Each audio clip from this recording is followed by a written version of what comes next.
Hello, everybody, and welcome to another episode of Discover with Dave. Today's video is basically my shopping list for building the chicken coop. I'm going to run down it real quick. I'm not going to get into too much detail on the construction. That'll be another video, okay? So let's start off, and again, this is for entertainment purposes. I'm not a contractor, so I'm just trying to give you a rough idea of the shopping list of items that I purchased to build my chicken coop. The list is approximately, I tried to do the best I could to keep track, but I didn't keep track of everything, so I might be a little bit off on some of these numbers. Okay, obviously 2x4s, I put approximately 50 2x4x8s. The majority of these items I purchased at Lowe's. I built this thing over a couple months, so I took my time, looked for sales, looked for coupons, discounts, availability of my trailer to bring things back and forth. But Lowe's, I also bought some things at Home Depot, such as the window, and Walmart for some paint, and Amazon for some things like for the watering, for the drinking things and stuff like that for the coop. Okay, so quickly, approximately 52 by 4s. Next is 3 2x4 by 12s. These are like prime treated lumber or pressure treated that will be used on top of the stones. So first I have the stones on the ground, which I'll be getting to in a minute. But after I put the stones on the ground, I'm going to lay, again, the coop is a 6 by 12 foot, the run I should say 6 by 12. So I've got two 12-foot pieces, one on each side, and then the third piece I used for each other end. So I had to come out to 6 foot on each side. Okay. Then I also bought 2 more 2x12s. That's for the top. Okay, the top of each end.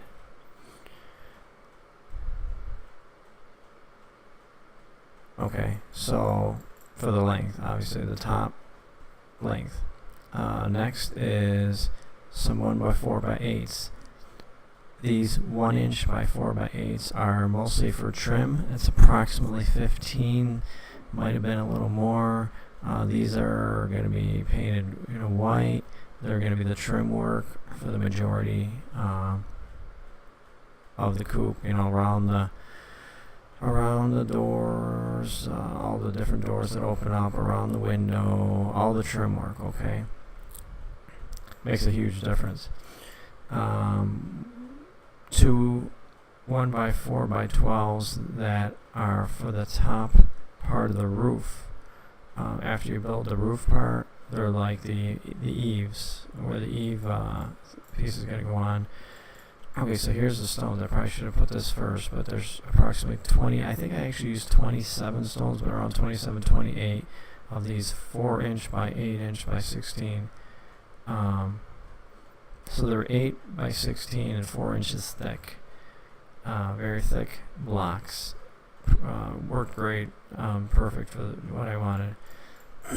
Okay, now let's get into the plywood. Okay, so I believe this was the plywood. First of all, I needed 6 of this thickness. Basically, I used 3 for the roof, and the other 3 were for the interior walls. The one wall had all the doors, so I didn't really bother with that, but the other 3 interior walls I used it for. Again, the coop itself is 4 by 6 actually. The coop, the living quarters, sleeping quarters I should say, not the whole run, but the sleeping quarters is 4 foot by 6. So by whatever height. So 3 of those were used for the interior. Now this thicker piece here, I got one of those. That's for the floor of the interior coop. That's going to be the floor. Okay, now these pieces here, approximately 5, might have been 6, but because I had some left over, but I had a lot of odd pieces that I had cut, so the way it came out, I still had left over, but I had to cut out a lot of pieces. So the reviews on these were not good, but I couldn't find anything similar that I wanted for this, so I bought these. What the biggest complaint is people say because they're so thin and they warp easily when they get wet. So the first thing I did was I primed them. I painted them with a primer. You'll see later on I used basically I had a leftover 5-gallon of the Kilt's white primer. So I primed laid them out on the grass, primed them all, let them dry, primed them again, let them dry. Then I think it was a few days later I actually painted them with my like a barnyard red paint, exterior like a Kilt's paint, and then I'll talk about later. Also, I stored these because it was a 2-month process approximately to build the coop, so I didn't need these till later, so I stored them inside a tool shed laying flat on the ground so they wouldn't warp or have any problems, and just left them in there. And they turned out fine. Once you put them up, I haven't had a problem with them. So just obviously when you get them, don't leave them out or start using them without first priming them and painting them and sealing them. Okay. This here was inexpensive to me for what I wanted, because actually I had to get a little bigger piece than I needed, but just because of the size. This is like a vinyl, a sheet of vinyl. It's for the floor. Okay, inside the chicken coop, I wanted some smooth vinyl that would last. Vinyl flooring that I glued down and screwed some parts down. This is so when I drop down, I can just sweep or pull and clean out all the shavings and whatever into my wheelbarrow, put that over, and it'd be easy to clean out. So that's why I got that, and I actually had leftover that I could use for other things too. Okay, now we're getting into the roof area, underlayment. So after you put the wood up for the roof, you're gonna have to put underlayment down. And then depending on the weather in your area, you might want to use some people call it ice shield or weather watch, however you want to do it. That's for the first so many feet up, I believe it's first 3 feet up, starting from the bottom, and maybe some edges and stuff. Starter shingles. Some people will buy extra shingles and turn around or flip them or whatever. It was cheaper actually, not too expensive for me to just buy these starter shingles. And I use those. You use them for the first rows and then also going up each side. As for the shingles, I was getting 3 boxes. I said I might as well get decent quality that matched the roofs in my area, so I went with the nice high quality GAF Timberline HD.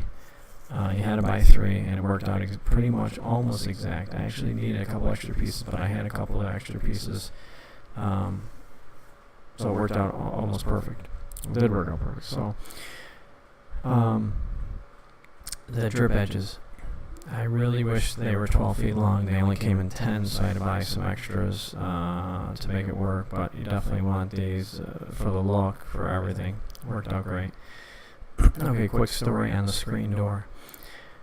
I looked for the cheapest screen door possible. Trying to make one seemed like a lot of trouble, so I found one for around 30 bucks, and I went in to buy it, pick it out, and most of them had little rips and tears in that. So I found the worst looking one. It had all the tears in it, and went up to the guy at the desk and said, "Listen, a lot of them, almost all of them, have rips and tears. Can you give me a discount on it, and I'll just have to redo it myself?" And the guy says, "Yep." He goes, "I'll tell you what, I'll take off 50%, and he gave it to me for $15. Actually, more than 50%. He gave it to me for 15 bucks. And that was perfect because you know what? We don't need the screen. The screen is useless to us. we're having chickens inside and you need the metal mesh, so we're going to be putting a piece of metal mesh on there anyways. The screen is just in the way. I'd have to have taken it off anyways. So it worked out perfect. So I got the door for $15. Then I bought the hinge set, I should say the hardware kit for the storm door. Got that. And hinges. Got a whole bunch of hardware that's expensive but necessary. So let me go down that quickly. 6-inch exterior hinges, needed 6 of those. The gate latches, needed 5 of those. One of these bolt action gate things, needed 3 of those. 2 more of these 3-inch hinges. And here, these are unique, hard to find, but these are great. I'm glad I got them. These are like drop hinges. Some people call them drop hinges. If you'll notice, the item number is the same, but if you look further, there's a L and an R. There's a left and a right. So you need 2 sets of each of these, because I'm doing 2 sets of doors, and each one needs 2 and 2, a left and a left and a right and a right. These are so you can, when you put it on, you can actually lift off the door and put it down and lift and put it back on at night or whatever. So great. These are great. So 2 and 2. As for screws, used a lot more than I thought. Up to you what you want to do, where you want to go. I originally started off with this GRK. I liked them. I loved them. Great screws. Worked really great. I actually needed something a little thicker. These were 2 inches, but they were costly because there was only like 100 in there, 110. So I ended up getting a box, 5-pound box of these. 2.5. I believe I got the 2.5s. And then I ended up going through it. I think there was like 500, and I went through those, and then I needed another box, and then there were some situations where I needed something smaller, like a 2-inch. And then there's actually situations where I only needed some smaller, like just general construction screws, contracting screws. You can find at Walmart a box. Also, we're going to use 3 boxes if you got your staple gun. I have an air staple gun, and when I put on the mesh around the whole coop, when you put on the hardware, some people call it hardware cloth, or I call it metal mesh, you're going to need 3 boxes I went through. This down here is if you want to get into the water system like I did with the piping. I made sure I got the CPVC, not just PVC, but CPVC. It goes hot, cold. You can take the hot temperature, cold temperatures also for drinkable water. I wanted to make sure that was the case. I got 2 of these 5-foot pieces. I ended up also getting 4 elbows, and I believe like 12 of the couplers and some of the straps, kit box of those. Then I got a water cooler at Walmart, which I don't have on here, but I got a cheap water cooler and some connections, and I can explain that part later. Okay, for paint, I had an older 5-gallon primer that I used, white primer that I painted majority of the coop. I don't remember if this is it. It looks like it's different. This is 200. I don't know if this is the same one that I had gotten. I had for a couple of years, but it's basically something similar to this exterior kind of primer. As you can see, this adds up quite quickly. It's like almost $1,200. However, see here, 10% off for all cars.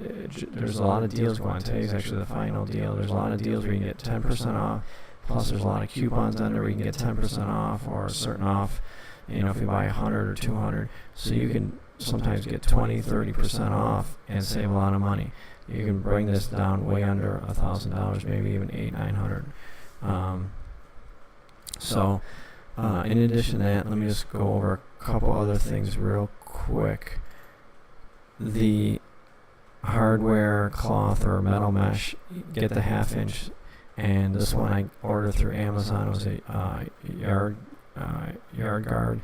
This was very good quality, great. The reviews were great, and I loved it. And I just wish it had a little bit more because I got really close to the end, and then I didn't have enough, and I needed it for 2 more doors, the upper doors. I didn't have enough, and I had to go use some of the cheaper stuff that I had found at Lowe's or Home Depot, one of those places, and it's a wider lower quality and it was horrible compared to this, and I just tried to double them up, but this quality was really good, and I liked it a lot. I got one roll of that. The paint, I was trying to buy some kind of safe barnyard kind of paint, and some of it was not shipping in my area for some reason, but I was trying to find something safe. I ended up finding this interior/exterior primer in one paint by the same Celts, I think is how you pronounce it. I ended up getting the color Kabuki. Turned out great. I mean, it looked a little too much at first. When I painted, it was like a bright red. But again, it's only a small section, the 4x6, and by the time you put all the white moldings and everything, it's not that much really. So it didn't look too bad at all. It looked nice. Well, you can see in the picture. So again, that's a quick summary of everything. We'll talk more about when I'm going to try to do a video on how I put it all together, and hopefully this is helpful to you. I appreciate you watching as many videos, and please subscribe. YouTube's changed a lot of things and made it harder for us. Now you have to have over 1,000 subscribers, and I need a lot of help to get to that so we can continue doing these videos. But if you can, please subscribe and continue watching Discover with Dave, and thank you so much.